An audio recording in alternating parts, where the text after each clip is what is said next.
नमस्कार मित्रों, मैं हिमांशु वर्मा आप सभी का स्वागत करता हूं अपने YouTube चैनल पॉलिटेक्निक क्लासेस में। मित्रों, आज मैं आप सभी के लिए सर्वेइंग फर्स्ट का लेक्चर लेके आया हुआ हूं। सर्वेइंग फर्स्ट का ये आज का लास्ट लेक्चर होगा और इस सेमेस्टर का भी ये लास्ट लेक्चर होगा। हमने उन क्वेश्चंस को इसमें टच किया है जो हमने जो पहले लेक्चर्स दिए थे उनसे अगर कोई क्वेश्चन छूट गया है या कहीं पर इधर उधर से रह गया है, क्योंकि कई बार देखा गया है पेपर आउट ऑफ सिलेबस आ रहा है। जैसे अभी पिछले पेपर जो आपका था इंजीनियरिंग उसका आरसीसी ड्राइंग का, वो आपका आउट ऑफ सिलेबस आया। आप बच्चे कह रहे थे कि सर आपका पढ़ाया हुआ नहीं आया। देखिए, हम लोगों ने आपको सिलेबस से पढ़ाया है, सिलेबस से पढ़ाया है। आप steel design civil final year का अगर सब्जेक्ट देखेंगे तो उसमें स्टील की थ्योरी आई थी, स्टील डिजाइन में स्टील की थ्योरी आई थी। अब जब भी कोई पेपर ऑनलाइन होता है, क्योंकि ऑफलाइन क्लास चली होती तो पेपर का पैटर्न यही रहता, लेकिन स्टील ड्राइंग में हमने बच्चों को ड्राइंग पढ़ाया, पेपर हमने स्टील की थ्योरी भी पढ़ाया, तो पेपर जो है थ्योरी से आया। बच्चों को सबका पेपर बहुत सही से हुआ। आरसीसी ड्राइंग में बच्चों का जो है पेपर वो खराब हुआ क्योंकि आउट ऑफ सिलेबस था, बहुत सारा डाटा क्वेश्चंस में नहीं दिया हुआ था। दूसरा क्या था कि कई सारे क्वेश्चंस के ऐसे थे जो डिप्लोमा स्तर के नहीं थे, डिप्लोमा के स्तर के अपर स्तर के थे। अच्छा, कुछ क्वेश्चन बहुत इजी थे, जैसे कुछ बच्चों ने जैसे मुझे बताया था कि आपका कंटिन्यूअस बीम का सर एक क्वेश्चन आया हुआ था, उसमें रेनफोर्समेंट दिखाना था, तो उस तरीके के क्वेश्चन जो आए वो बहुत इजी भी थे कि आपका जहाँ पर वो कैंटिलीवर की संरचना बन रही है वहाँ आप टॉप में रेनफोर्समेंट प्रोवाइड कर दीजिए, जहाँ आपका सिंपली सपोर्टेड की संरचना बन रही है वहाँ आप बॉटम में कर दीजिए, मतलब जहाँ पर भी टेंशन हो। इसी तरह एक डीप बीम का क्वेश्चन आया था, 750 mm पर जो है आप रेनफोर्समेंट करेंगे। अगर 750 mm से ज़्यादा है गहराई तो आप साइड फेस रेनफोर्समेंट करेंगे। तो इस तरह के क्वेश्चन कुछ आए थे। मुझे उम्मीद है बच्चों के 17-18 नंबर तक तो आ ही जाएंगे, इतने तो आ जाएंगे। कोई बात नहीं, अगर पेपर भाई आउट ऑफ सिलेबस आया तो हम भी क्या कर सकते हैं और आप भी क्या कर सकते हैं उसमें, ठीक है।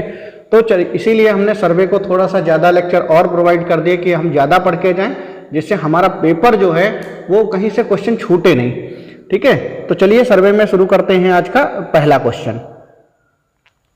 सर्वे के मानचित्र से संबंधित है।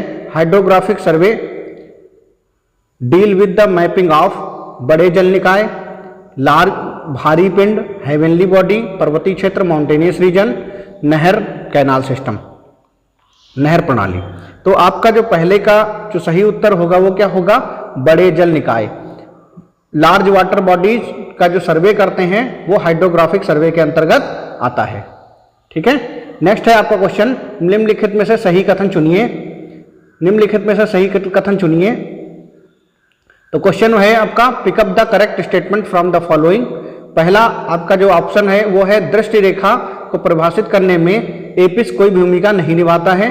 The eyepiece plays no part in defining the line of site.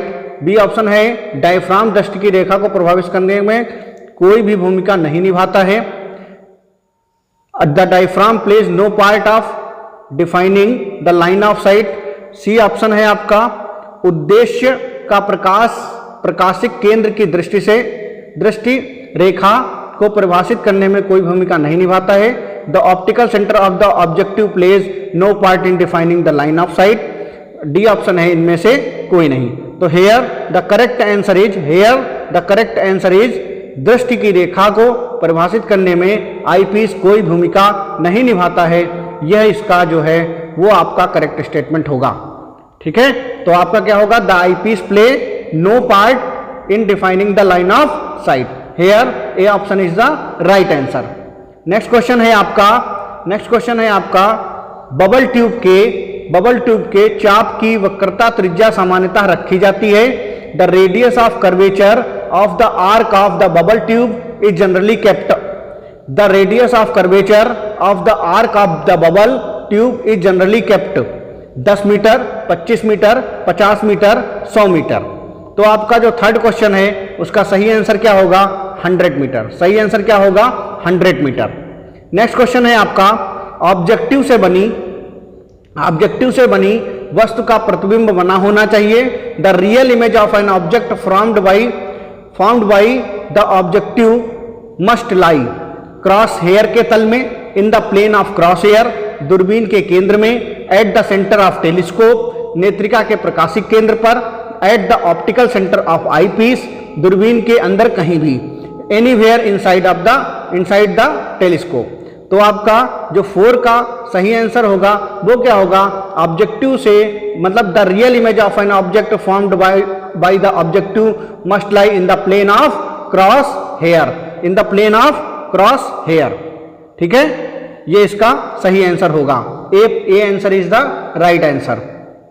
Next है आपका श्रृंखला सर्वेक्षण में मुख्य रूप से टाई लाइनें प्रदान की जाती हैं। In a chain surveying tie lines are primarily provided. In the chain surveying tie line are primarily provided. A option है सर्वेक्षण की सटीकता से जांच करने के लिए, to check the accuracy of the survey, विस्तृत सर्वेक्षण के लिए ऑफसेट लेने के लिए, to take offset for the detailed survey, chain लाइनों से लंबे ऑफसेट से बचने के लिए, to avoid the long offset from the chain lines. D option है चेन लाइनों की संख्या बढ़ाने के लिए, to increase the number of chain line. Hair 5 का जो सही आंसर होगा वो क्या होगा, चेन लाइन से लंबे ऑफसेट बचाने के लिए, to avoid the long offset from chain lines. Next question है आपका लेहमैन के प्लेन टेबल के नियमों में से एक है, one of the Lehmann's rule of plane tabling is, उपकरण स्टेशन का स्थान ज्ञात बिंदुओं से 3 किरणों में से प्रत्येक से उनकी दूरी के अनुपात में हमेशा दूर होता है। Location of the instrument station is always distant from each of the 3 rays from the known points in proportion to their distance. Next है आपका बी ऑप्शन, दिए गए बिंदुओं में से प्रत्येक की दिशा देखने पर इंस्ट्रूमेंट स्टेशन 1 के दाईं और दूसरे किरण के बाईं ओर होगा। When looking in the direction of each given points, the instrument station will be on the right side of one and left side of the other way. C option है the instrument, C option है आपका the instrument, जब instrument station circulating circle के बाहर होता है तो इसका स्थान हमेशा किरण के विपरीत दिशा में सबसे दूर बिंदु पर होता है, क्योंकि अन्य 2 किरणों का सेंटर इंटरसेक्शन होता है। When the instrument station is outside and circumscribing circle, its location is always on the opposite side of the ray to the most distant point as intersection of other 2 rays. D option है इनमें से कोई नहीं। Hair जो 6 का जो सही उत्तर होगा वो क्या होगा, लेहमैन का जो प्लान टेबल नियमों में से एक है वो उसका नियम होता है, location of the instrument station is always distant from the each of the 3 rays from the known proportion to their distance. यह इसका जो है वो आपका लेहमैन्स का प्लेन टेबल का रूल होता है। क्या रूल होता है, location of the instrument station is always distant from each of the 3 rays from the known points of the proportion to their distance. ठीक है, तो here A option is the right answer.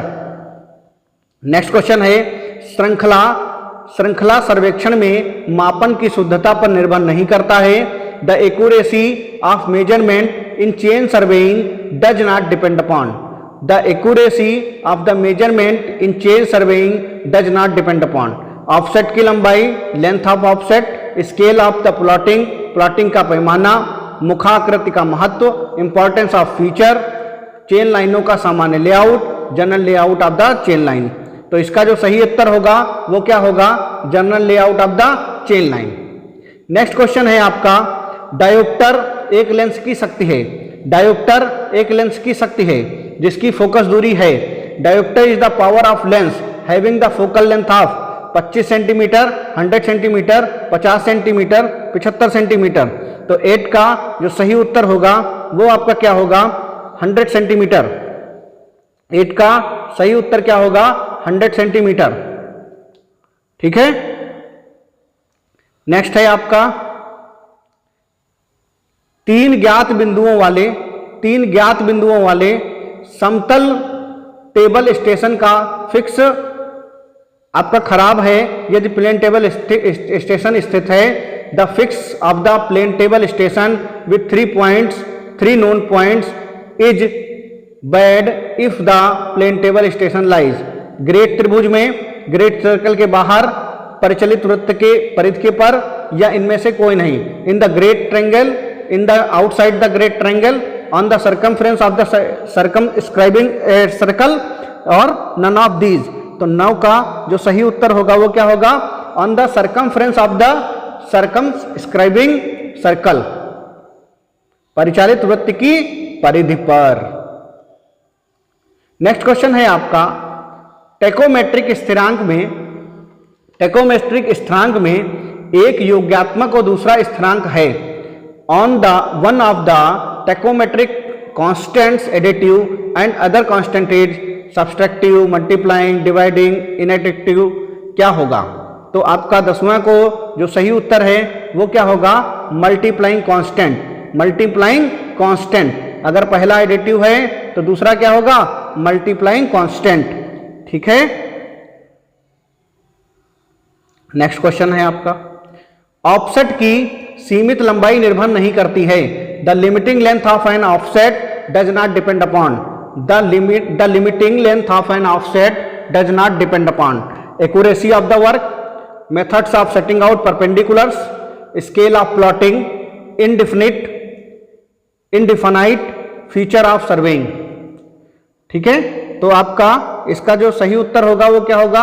Offset की लंबाई किस पर निर्भर कहीं नहीं करती? अनिश्चितकालीन मुखाकृति का सर्वेक्षण किया जाना इस पर निर्भर नहीं करती। Indefinite feature to be surveyed इस पर निर्भर नहीं करती है। तो here D option is the right answer. Next है, सर्वेक्षण की वह विधि चुनिए। सर्वेक्षण की वह विधि चुनिए जिसमें निम्नलिखित में से क्षेत्र प्रेक्षण और आलेखन एक साथ बढ़ें।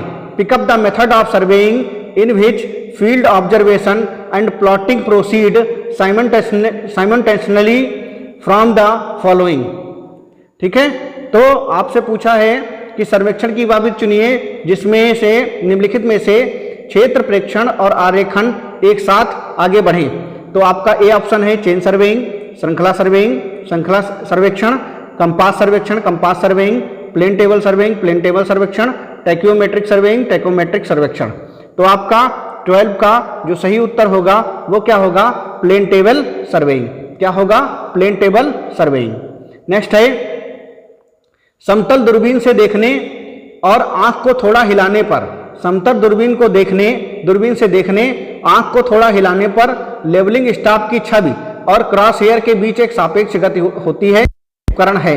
While the viewing through the level telescope and the moving the eye slightly, the relative movement occurs between the image of the leveling staff and the crosshair. The instrument is। ठीक है। ये पूछा है कि while the, जब हम viewing the through the level telescope के through देखते हैं, moving the eye slightly, आंख को थोड़ा बहुत घुमाते हैं, the relative movement occur, सापेक्ष गति होती है, between the image of leveling staff and crosshair और लेवलिंग स्टाफ के बीच में आपका मूवमेंट होता है, तो वह इंस्ट्रूमेंट कहलाता है। ठीक है। तो ऑप्शन है आपका सही ढंग से केंद्रित नहीं, ना है कि लंबन है, मतलब सेट टू बी है पैरेलल एक्स, और लंबन से मुक्त, फ्री फ्रॉम पैरेलल एक्स। तो आपका जो इसका सही उत्तर होगा वो क्या होगा? Set to have parallel axes. ठीक है। Set to have parallel axes. Okay. Next question है आपका, वास्तविक यामोत्तर को सामान्यतः चुंबकीय यामोत्तर की अपेक्षा वरीयता दी जाती है। वास्तविक यामोत्तर को सामान्यतः चुंबकीय यामोत्तर की अपेक्षा वरीयता दी जाती है क्योंकि true meridian are generally preferred to magnetic meridians because एक बिंदु पर अभिसरण करते हैं। These converge to a point, ये परिवर्तन के समय में परिवर्तन के कारण होते हैं। These change due to the change in time, ये स्थिर रहते हैं। दीज रिमेन्स कांस्टेंट, और नन ऑफ दीज, इनमें से कोई नहीं। तो आपका जो 14 का सही उत्तर होगा वो क्या होगा? These remains constant. यदि जमीन का ढलान है और L मापी गई दूरी है तो सुधार है। If the theta is the slope of the ground and I is the measuring distance, the correction is 2L sin square theta by 2, 2L cos square theta by 2, 2L tan square theta by 2, 2 cot square theta by 2। तो आपका जो 15 का सही उत्तर होगा वो क्या होगा? यदि जमीन का ढलान L है तो मापी गई दूरी तो सुधार है, तो आपका होगा 2L sin square theta by 2। A option is the right answer.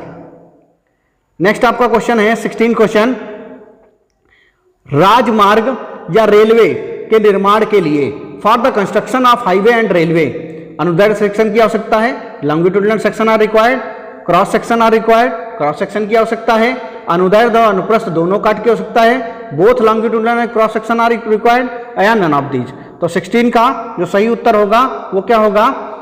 बहुत आसान है, both longitudinal and cross section are required. निम्नलिखित में से सही का उत्तर चुनिए। Pick up the correct statement from the following. क्षैतिज कोणों की माप के लिए बॉक्स एक्सटेंट का प्रयोग किया जाता है। Box extent is used for the measurement of the horizontal angles. Box extent is used for the measurement of the horizontal angles. समकोण स्थापित करने के लिए क्रॉस स्टाफ का उपयोग किया जाता है। Cross staff is used to setting out the right triangles. Line ranger का उपयोग सर्वेक्षण लाइन पर मध्यवर्ती स्टेशनों का पता लगाने के लिए किया जाता है। Line ranger is used for locating intermediate station on a survey line. D option है ऑल ऑफ द अबव। तो आपका जो 17 का जो सही उत्तर होगा वो क्या होगा? All of the above. 17 का सही उत्तर क्या होगा? ऑल ऑफ द अबव, उपरोक्त सभी।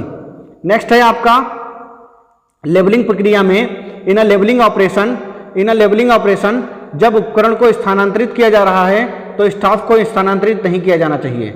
When the instrument is being shifted, the staff must not be moved. When the instrument is being shifted, the staff must not be moved. जब staff को आगे बढ़ाया जा रहा हो तो उपकरण स्थिर रहना चाहिए। When the staff is being carried forward, the instrument must remain stationary. दोनों ए, both A and B, दोनों A और B, ना तो A ना तो B, neither A nor B। तो आपका 18 का जो सही उत्तर होगा वो होगा both A and B। Both A and B is the right answer. Next question है आपका प्रकाशी गुनिया के समतल दर्पणों के बीच का कोण है। प्रकाशी गुनिया के समतल दर्पण के बीच का कोण है the angle between two plane mirror of optical square is. The angle between two plane mirror of optical square is 20 degree, 45 degree, 30 degree, 60 degree. आपका जो सही उत्तर होगा वो क्या होगा? 45 डिग्री। कितना होगा? 45 डिग्री। नेक्स्ट है लेवलिंग ऑपरेशन में, इन द लेवलिंग ऑपरेशन यदि दूसरा पढ़ना पहले से अधिक है तो वृद्धि का प्रतिनिधित्व करता है। If the second reading is more than first it represents a rise. यदि पहला पठन दूसरे से अधिक है तो वृद्धि का प्रतिनिधित्व करता है। If first reading is more than second it represents rise. यदि पहला पठन दूसरे से कम है तो गिरावट का प्रतिनिधित्व करता है। If the first reading is less then the second it represents fall. दोनों बोथ बी एंड सी। आपका 20 का जो सही उत्तर होगा वो क्या होगा? Both B and C. Next question है आपका 21 क्वेश्चन, दो बिंदु समस्या को हल करके एक प्लेन टेबल का अभिविन्यास केवल तभी अपनाया जाता है जब orientation of the plane table by solving 2 point problem is only adopted when. समय की बचत एक मुख्य कारक है। Saving time is a main factor. Better accuracy is a main factor. Given points are inaccessible, none of these. तो आपका 21 का जो सही उत्तर होगा वो होगा आपका दिए गए if the point are given points are inaccessible. जब हम ओरिएंटेशन आप प्लेन टेबल का 2 पॉइंट प्रॉब्लम से तब करते हैं जब given points are inaccessible. Next है आपका here C option is the correct. Next question है आपका एक पिछली दृष्टि ए बाइक साइड हमेशा ज्ञात ऊंचाई के बिंदु पर लिया जाता है या इसकी गणना की जा सकती है। Is always taken on a point of known elevation और कैन बी कंप्यूटेड। साधन ऊंचाई प्राप्त करने के लिए ज्ञात स्तर में थोड़ा जोड़ा जाता है। Is added to the known level to obtain instrument height. उल्टे स्टाफ पर लिया गया नकारात्मक माना जाता है। Taken on an inverted staff is treated as negative. D option है ऑल ऑफ द अबव। तो आपका जो 22 का जो सही उत्तर होगा, 22 का जो सही उत्तर होगा वो क्या होगा? All of the above. 22 का जो सही आंसर है वो है आपका ऑल ऑफ द अबव। 23 का क्वेश्चन है, जब किसी स्तर की समतल नली का बुलबुला केंद्रीय रहता है, when the bubble of the level tube of a level remains central, दृष्टि रेखा क्षैतिज है, line of sight is horizontal, दूरदर्शी की धुरी क्षैतिज है, axis of the telescope is horizontal, समतलीकरण की रेखा क्षैतिज होती है, line of collimation is horizontal, दूरदर्शी की ज्यामिति अक्ष क्षैतिज होता है, geometrical axis of the telescope is horizontal. आपका जो 23 का जो सही उत्तर है वो है दृष्टि रेखा क्षैतिज है, line of sight is horizontal. Next है, एक स्वतंत्र रूप से निलंबित चुंबकीय सुई अनुदैर्ध्य अक्ष और इसकी धुरी पर एक क्षैतिज रेखा के बीच ऊर्ध्वाधर कोण को जाना जाता है। The vertical angle between the longitudinal axis of freely suspended magnetic needle and a horizontal line at its pivot is known as declination, azimuth, dip, bearing। 24 का जो सही उत्तर होगा वो क्या होगा? डिप। ठीक है। नेक्स्ट क्वेश्चन है आपका, डेटम के ऊपर ज्ञात ऊंचाई का एक अपेक्षाकृत निश्चित बिंदु है। A relatively fixed point known elevation above the datum is called benchmark, datum point, low level, benchmark, datum point, no level या रेफरेंस पॉइंट। ठीक है, या रेफरेंस पॉइंट। तो आपका 25 का जो सही उत्तर होगा वो क्या होगा? It is very simple. The relative fix point जो होता है एलिवेशन का, डेटम का, उसको क्या बोलते हैं? बेंचमार्क। क्या बोलते हैं? बेंचमार्क। ठीक है, benchmark is the right answer. Next है, एक प्लेन टेबल पर दुर्गम बिंदुओं का आलेखन किसके द्वारा किया जाता है? एक प्लेन टेबल पर दुर्गम बिंदुओं का आलेखन किसके द्वारा किया जाता है? Plotting inaccessible points on a plane table is done by intersection, traversing, radiation, none of these। तो 26 का जो सही उत्तर होगा वो होगा आपका इंटरसेक्शन। 26 का सही उत्तर क्या होगा? इंटरसेक्शन। नेक्स्ट आपका क्वेश्चन है, बबल ट्यूब लगभग से भरी हुई होती है। The bubble tube is nearly filled with alcohol और chloroform, a liquid which is mobile which is very mobile, a liquid having low freezing point and all of the above. तो आपका जो 27 का आंसर है वो क्या होगा? चाहे वो एल्कोहल या क्लोरोफॉर्म हो या लिक्विड बहुत मोबाइल हो, मोबाइल मतलब गतिशील हो, और आपका the liquid having the low freezing मतलब देर में आपका जमे, तो आपका क्या होगा? डी आंसर जो है वो राइट होगा। लंबन को हटाना है, केंद्रित करके प्राप्त किया जा सकता है। Remove the parallax can be achieved by the centering, objective, eyepiece, objective and eyepiece and none of these. 28 का जो राइट आंसर होगा वो होगा आपका ऑब्जेक्टिव एंड आई पीस। लंबन को हटाना है, केंद्रित करके प्राप्त किया जा सकता है, तो किसको केंद्रित करके प्राप्त किया जा सकता है? Objective and eyepiece. Objective and eyepiece, C option is the right answer. ठीक है, नेक्स्ट आपका 29 क्वेश्चन है, एक आंतरिक फोकसिंग टेलीस्कोप में in an internal focusing telescope objective diaphragm से एक निश्चित दूरी पर है। The objective is at fixed distance from the diaphragm. Focus एक अपसारी लेंस को खिसकाकर किया जाता है। The focusing is done by sliding of a divergent lens. Focusing divergent lens tube के लगभग बीच में स्थित होता है। The focusing divergent lens situated at about the middle of the tube and all of the above. तो आपका जो 29 है उसका सही आंसर क्या होगा? All of the above. All of the above is the right answer. Next question है आपका, सामान्य चुंबकीय झुकाव वाले सामान्य चुंबकीय झुकाव वाले बिंदुओं से गुजरने वाली काल्पनिक रेखा कहलाती है। Imaginary line passing through points having equal magnetic declination is termed as. Imaginary line passing through points having equal magnetic declination is termed as isogon, isogonic lines, isoclined line और नन ऑफ दीज। ठीक है, तो isoclinic line, agonic line, isogon line या none of these. आपका इसमें से सही answer क्या होगा? इसमें से आपका सही आंसर है आइसोगोन। ठीक है, चुंबकीय झुकाव वाले बिंदुओं को गुजरने वाली, बिंदुओं को मिलाने वाली या बिंदुओं से गुजरने वाली काल्पनिक रेखा क्या कहलाती है? आइसोगोन।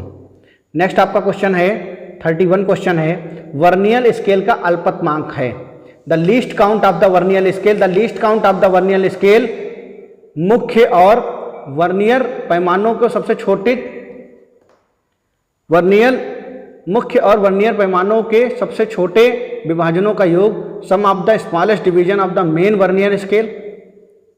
प्राथमिक पैमाने के एक भाग को के मान को वर्नियर स्केल के कुल विभाजनों से विभाजित करने पर value of one division of the primary scale divided by the total number of the division of the vernier scale. Vernier scale के एक भाग का मान प्राथमिक पैमाने पर कुल विभाजनों में से विभाजित किया जाता है। Value of one division of a vernier scale divided by total number of the division of primary scale, या डी है इसमें से नन ऑफ दीज। तो आपका जो 31 है, 31 का सही उत्तर क्या होगा? 31 का सही उत्तर होगा प्राथमिक पैमाने पर एक भाग के मान को वर्नियर स्केल के कुल विभाजनों में विभाजित करने पर। नेक्स्ट आपका क्वेश्चन है, यदि किसी वर्नियर का सबसे छोटा विभाजन, यदि किसी वर्नियर का सबसे छोटा विभाजन उसके प्राथमिक पैमाने के सबसे छोटे विभाजन से लंबा है तो वर्नियर को क्या कहा जाता है? If the smallest division of a vernier is longer than the smallest division of its primary scale, the vernier is known as direct vernier, double vernier, retrograde vernier या सिंपल वर्नियर। तो आपका जो 32 है, 32 का जो सही उत्तर होगा वो होगा रेट्रोग्रेड वर्नियर। क्या होगा? Retrograde vernier.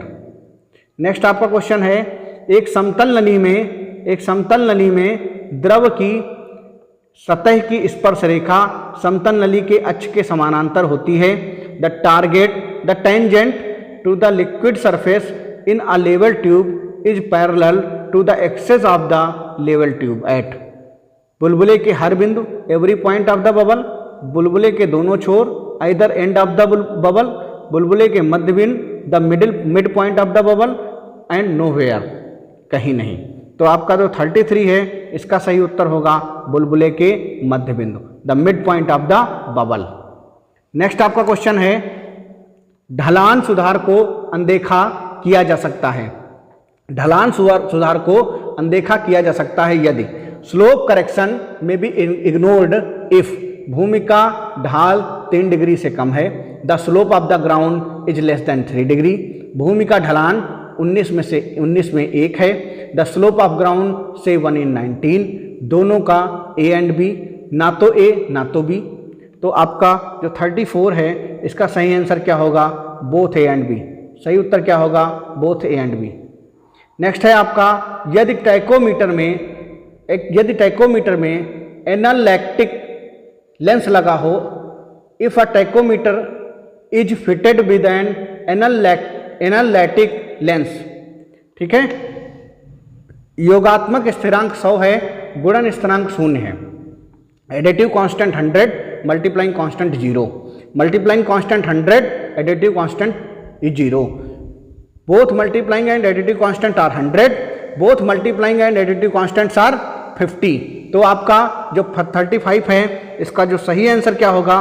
Multiplying constant are 100 and additive constant are 0, additive constant is 0। B option is the right answer. Next है आपका 36, किसी भी स्थान पर सर्वेक्षण लाइन किया चुंबकीय bearing, magnetic bearing of a survey line at any place remains constant, स्थिर रहता है, चेंज सिस्टमेटिकली, व्यवस्थित रूप से बदलता है, varies differently in different month of the year, next है आपका हमेशा सत्य बेरिंग से बड़ा होता है, is always greater than the true bearing. तो आपका 36 का जो सही आंसर होगा वो होगा आपका varies differentially different months of the year. Next question है आपका ऑफसेट की लंबवता आंख से आंका जाता है यदि ऑफसेट की लंबाई परपेंडिकुलरिटी ऑफ एन ऑफसेट में be judged by eye if the length of the offset is 5 metre, 10 metre, 15 metre, 20 metre. तो आपका 37 का सही आंसर होगा 15 मीटर। नेक्स्ट है आपका लेंस की शक्ति, द पावर ऑफ लेंस, इसकी फोकस दूरी का व्युत्क्रम है, is reciprocal of its focal length, is positive if it is convex lens, it is negative if it is a concave lens, is measured in dioptre. तो 38 का answer क्या होगा, is measured in dioptre. Next है आपका profile levelling आमतौर पर निर्धारित करने के लिए किया जाता है। Profile levelling is usually done for the determining किसी क्षेत्र की रूपरेखा, contours of an area, capacity of reservoir, elevations along the straight line, boundaries of property. 39 का जो सही उत्तर होगा वो क्या होगा, elevations along the straight line. Next है आपका नीचे दिए गए चित्र में पारंपरिक चिन्ह का प्रतिनिधित्व करता है। The conventional sign shown in the below figure represent सड़क पुल, road bridge, railway bridge, canal bridge and aqueduct. तो आपका 40 का सही आंसर क्या होगा, 40 का सही आंसर आपका होगा रोड ब्रिज। 40 का सही आंसर क्या होगा, रोड ब्रिज। ठीक है। नेक्स्ट 41 क्वेश्चन, इनडायरेक्ट रेंजिंग के लिए आवश्यक रेंजिंग रॉड की संख्या है। For indirect ranging number of ranging rods required is 41 का आपका सही उत्तर क्या होगा, 4। 41 का सही उत्तर क्या होगा, 4 होगा। ठीक है। अगर आपको इनडायरेक्ट रेंजिंग करनी है तो रेंजिंग रॉड की संख्या कितनी लगेगी, 4 लगेगी। नेक्स्ट क्वेश्चन है आपका एन क्षैतिज इकाइयों में एक इकाई की वृद्धि वाले ढलान के साथ 100 लिंक की प्रति श्रृंखला लंबाई में सुधार है। करेक्शन पर chain length of 100 links along a slope having a rise of 1 unit in horizontal units is 100 upon n cube, 100 upon n square, 100 upon n square, n 100 into n square, 100 into n cube। तो 40 जो आपका 2 है इसका जो सही answer क्या होगा, इसका सही आंसर होगा 100 upon n square। अगर करेक्शन पर chain length of 100 links along a slope having a rise of 1 unit in the horizontal units is 100 upon n square। Next question है स्तरों को कम करने के लिए कोलिमेशन विधि, स्तरों को कम करने की कोलिमेशन विधि की रेखा पर जांच प्रदान नहीं करती है। The line of collimation method is a reduction of level does not provide to check on मध्यवर्ती साइड दृष्टि, intermediate sights, fore sights, back sight, reduced level. तो 43 का आपका जो सही उत्तर होगा वो होगा इंटरमीडिएट साइड्स या मध्यवर्ती दृष्टि। नेक्स्ट क्वेश्चन है लंबाई L की आकस्मिक या क्षतिपूर्ति त्रुटियां के समानुपाती होती हैं। Accidental for compensating errors of length L are proportional to L under root L 1 upon root L 1 upon L। तो 44 का जो सही उत्तर होगा वो क्या होगा, B root L। Next question है आपका लेवलिंग स्टाफ की प्रति मीटर लंबाई में अनुमंडलों की संख्या है। Number of subdivisions per metre length of levelling staff is, number of subdivisions per metre length of levelling staff is 100, 200, 500, 1000।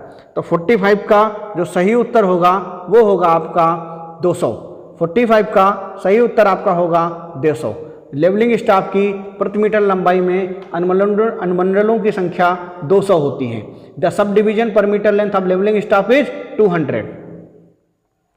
Next है चेन सर्वेक्षण में चेक लाइन या प्रूफ लाइन अनिवार्य रूप से आवश्यक है। चेक लाइन्स और proof lines in a chain surveying are essentially required. Chain lines को प्लॉट करने के लिए to plot the chain lines, offset plot करने के लिए to plot the offset, to indicate the accuracy of the survey work, to increase the out turn. तो 46 का जो सही उत्तर होगा वो होगा to indicate the accuracy of survey work is the right answer. Next question है आपका 47, लघु ऑफसेट को से मापा जाता है। Short offsets are measured with an ordinary chain, an invar chain, tape, a metallic tape, a steel tape. तो 47 का जो सही आंसर होगा वो होगा एन ऑर्डिनरी चेन। 47 का जो सही उत्तर होगा वो होगा आपका एन ऑर्डिनरी चेन। नेक्स्ट आपका 48 क्वेश्चन है, एक लेवल स्टेशन से पहली रीडिंग है। The first reading from a level station is intermediate side, 4 sides, back side, reduce levels. तो आपका जो 48 का सही उत्तर होगा वो आपका क्या होगा? 48 का सही उत्तर होगा बैक साइड्स। 48 का सही उत्तर क्या होगा? Back sides. 49 क्वेश्चन है, एक आंतरिक फोकसिंग प्रकार सर्वेक्षण दूरबीन की गति से फोकस किया जा सकता है। एक आंतरिक फोकसिंग प्रकार सर्वेक्षण दूरबीन की गति से फोकस किया जा सकता है। An internal focusing type of surveying telescope may be focused by the movement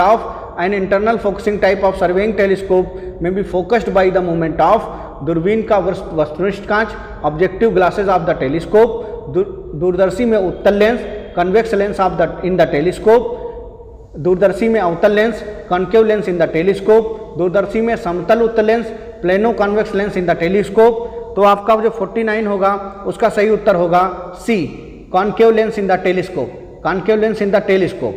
next 50 question है, पृथ्वी की सतह की वक्रता को ध्यान में रखा जाता है।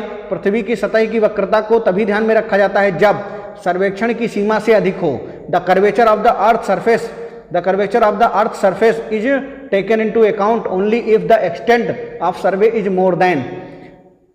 The curvature of the Earth's surface is taken into account only if the extent of the survey is more than 100 square kilometre, 160 kilometre, 200 kilometre, 260 kilometre. 50 का सही आंसर क्या होगा? डी। देखिए यहाँ तक आपका ये क्वेश्चन मैंने करा दिया है। मैंने क्वेश्चन बहुत फास्ट कराया है, सिर्फ क्वेश्चन और उसके आंसर बताए हैं। उसका रीज़न यह है क्योंकि पेपर आपका पास में है, आपको जल्दी जल्दी ये ऑप्शन 1-2 बार पढ़ लीजिए जिससे आपके दिमाग में ये सारे आंसर आपके सेट हो जाएं। अगर पेपर में से इनमें से कोई क्वेश्चन आता है तो आपके क्वेश्चन हल हो जाएंगे। देखिए हम अभी भी आपको बता दे रहे हैं कि हम सिर्फ इंपॉर्टेंट क्वेश्चन कराते हैं। आप देखेंगे सर्वे की किताब पलटेंगे, जो सर्वे के लायक जो भी क्वेश्चंस हैं वो हमने आपको यहाँ कराए हैं। लेकिन अगर इसके बाद पेपर आउट ऑफ सिलेबस आ जाता है या पेपर कहीं इधर उधर से आ जाता है जो सिलेबस में नहीं है या आपके लेवल से आप आ जाता है, तो उसमें फिर पॉलिटेक्निक क्लासेस की टीम या कोई भी चैनल हो, कोई भी टीचर हो, वो कुछ भी नहीं कर सकता है। तो आप हमें गलत कहने से अच्छा है आप पेपर पे अपनी पढ़ाई कीजिए, फोकस कीजिए।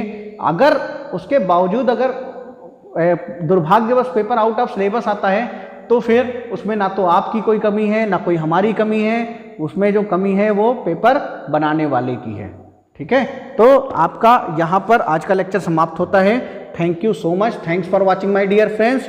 और मैं एक बात कहना चाहूँगा, आप लोग जो भी नए हैं चैनल को सब्सक्राइब कर दें, अन्य बच्चों तक हमारे चैनल को पहुँचाएँ।